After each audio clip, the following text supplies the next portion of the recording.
ফরিদপুর জেলার ভাঙ্গা উপজেলায় আজ দুটি ইউনিয়ন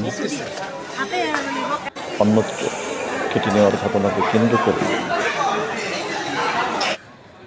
মিছিল সমাবেশ থেকে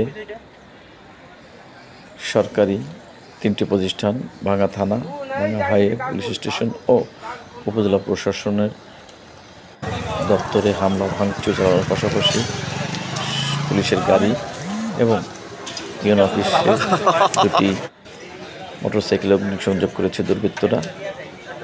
বিশেষ করে যারা দুটি ইউনিয়নের আন্দোলন সংগ্রামে আজকে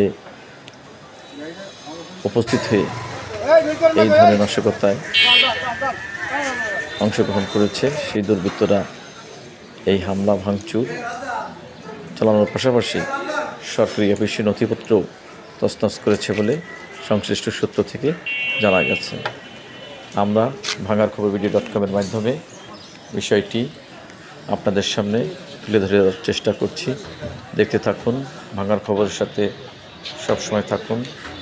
আমাদের লাইক, শেয়ার, কমেন্টস করে আরও উৎসাহ করবেন এবং নতুন কোনো ইভেন্টস নিয়ে আমরা আপনাদের সাথে সামনে হাজির হব, সেই প্রত্যাশা রইল।